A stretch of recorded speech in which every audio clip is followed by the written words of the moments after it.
तेरी रजा के लिए, तेरी खुशी के लिए सब कुछ कुर्बान कर दिया। मौला उनके सदक़े में जिस महफिल में कोई बीमार बैठा हो तो उसको तंदुरुस्त कर दे, कोई बेरोजगार बैठा हो तो उसको रोजगार नसीब कर दे, कोई बे औलाद वाला बैठा हो तो मौला हुसनैन के सदक़े में उसको औलाद नसीब कर दे। ए अल्लाह, कोई बेटे की चाहत लेके दरबार में आया हो तो अपने महबूब के सदक़े में उसको बेटा इनायत कर दे।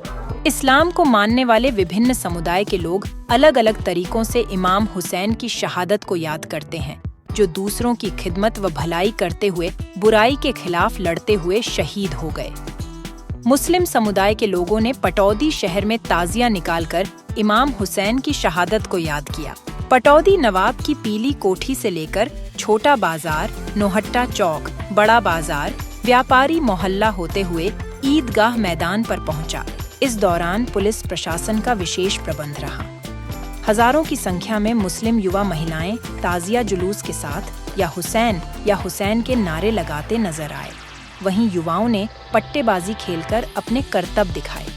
इस दौरान हिंदू मुस्लिम भाईचारा की बानगी भी देखने को मिली, जिन्होंने मीठे पानी, शरबत की छबीलें भी लगाई और हलवे का प्रसाद भी बांटा।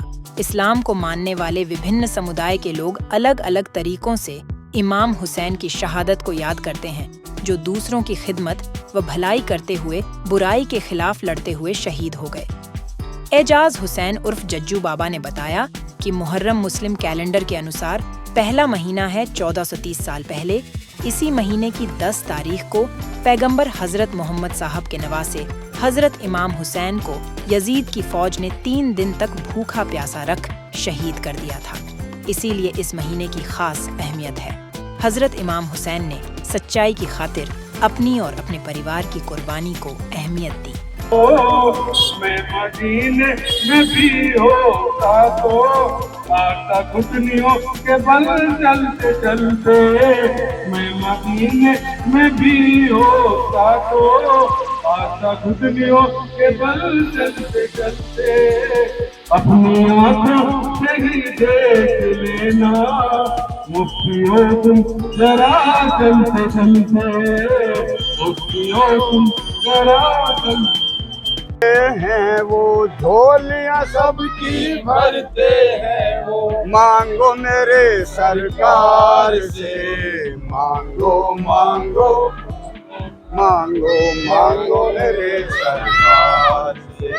कहीं किसी को कुछ न मिला तो, कहीं किसी को कुछ न मिला तो, मांगो मेरे सरकार से, मांगो मांगो कुछ भी मांगो, मांगो मेरे सरकार से। ना कोई आया ना कोई आए, ना कोई आया ना कोई आए, तेरा रुतबा कोई न पाए, तेरा रुतबा कोई न पाए। संसार में जय जयकार तेरी, संसार में जय जयकार तेरी, आकाश में जय जयकार तेरी, आकाश में जय जयकार तेरी। वाह हुसैन, वाह हुसैन, वाह हुसैन, वाह हुसैन।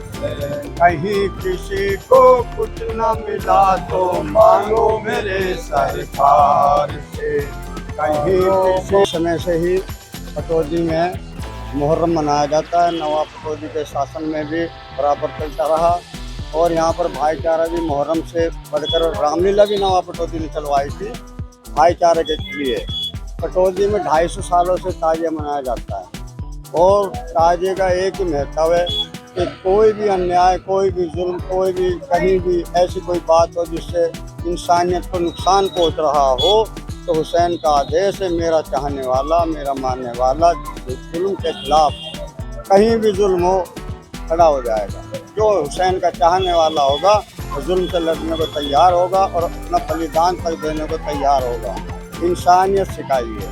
हजरत हुसैन का पहला काम है कि इंसानियत के खातिर जहाँ इंसान पर जुल्म हो, अन्याय हो, तो मेरा चाहने वाला वही होगा जो इस काम को पहले करे, इंसाफ दिलाए, अन्याय से लड़े। ये ताजिया है, ये कहाँ से प्रारंभ किया जाता है यहाँ पटौदी के अंदर? पूरे हिंदुस्तान में तैमूर रशीद बादशाह को सपने में दिखाई दिए थे।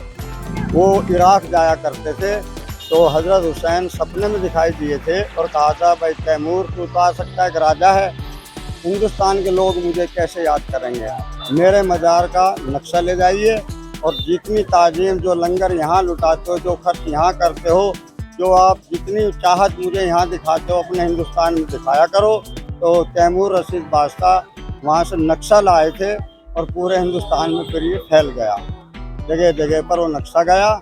और जैसे वहाँ पर ताजीम करते थे, लंगर लुटाते थे, कुरान पढ़ते थे, उनकी याद को ताज़ा करते थे, वो पूरे हिंदुस्तान में आज हो रही है।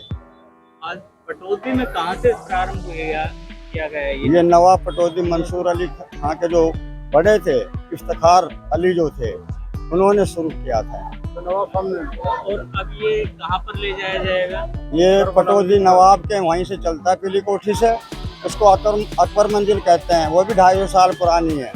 वहीं पर मजलिस हुआ करती थी, वहीं पर प्रोग्राम हुआ करता था, वहीं से निकला करता था। और ये करबला के अंदर ईदगाह रिवाड़ी रोड पर जाकर दफनाया जाएगा। अब ये अगर देखा जाए तो किस प्रकार से प्रशासन लोगों का कैसा रुझान रहता है इसको लेकर के? हर आदमी ये कहता काश हुसैन हम वहाँ होते तो अन्याय नहीं होता, आप पर जुल्म ना होता। आपके ऊपर जो यजीद बादशाह ने जुल्म ढाया है, अन्याय किया है, अगर हम वहाँ होते हम अपना खून बहा देते, आपके ऊपर आँच ना आने देते। हजरत इमाम हुसैन 72 थे, परिवार के लोग 72 के 72 अन्याय के खिलाफ लड़कर शहीद हो गए इराक के अंदर। तो वही उनकी आज तक याद को ताज़ा करने के लिए बार बार सालाना इस दिन को मुहर्रम की 10 तारीख को ताज़ा निकाला जाता है, उनकी याद को ताज़ा किया जाता है। इंसानियत सबको दिखाई जाती है कि अन्याय के खिलाफ इराक भी पहुँच गए मदीने से। हज़रत इमाम हुसैन मदीने से अपने परिवार को लेकर यजीद बादशाह से जाकर लड़े और वहाँ मेहमान थे, वो मेहमान बुलाया था कि भाई जनता आपको याद कर रही है, आप आइए, इन्हें समझाइए। वहाँ जाकर खेल पता पड़ा कि ये तो बहुत जालिम बादशाह है, जनता बहुत दुखी है, जनता के साथ अन्याय हो रहा है, बहन बेटी सुरक्षित नहीं है और ये तो अय्याश बादशाह है। तो वहाँ की फौज का कहना था या तो आप बैत करो, यानी हाथ मिला लो, जो यजीद कहता वो आप मान लो, इसमें भलाई है, वरना आपको यहाँ से वापस नहीं जाने दिया जाएगा। उनको प्यासा भी रखा गया। 7 तारीख को जो है नहर फरात है, वहाँ पर नदी पे फौज लगा दी, पानी बंद कर दिया और तरह तरह से उन पर जुल्म किया। एक एक करके शहीद हो गए। सर कटाया मगर सर झुकाया नहीं, ये 72 शहीदों का है काम। 72 थे परिवार के लोग, सब शहीद हुए वहाँ पर। और आज तक उनकी याद को ताज़ा करने के लिए हर साल मुहर्रम के 10 तारीख को जुलूस निकलता है और इसमें सब ये अपने दिलों में अहमियत रखकर कि हम हुसैन के मानने वाले हैं, हुसैन के चाहने वाले हैं, कहीं भी अन्याय होगा हम भी ऐसे लड़ेंगे, जुल्म से जनता को बचाएंगे। गम का महीना है, इसके अंदर पूरे 40 दिन मुस्लिम लोग बहुत दुख मानते हैं कि हमारे जो सरदार थे, हमारे जो इमाम थे, पैगंबर मोहम्मद साहब के नवासे थे, उन पर बहुत बड़ा जुल्म हुआ और जो जुल्म हुआ वो एक अन्याय के खिलाफ लड़े थे। जन्नत की तरफ बुलाया गया और वो जन्नती हो गए। धन्यवाद।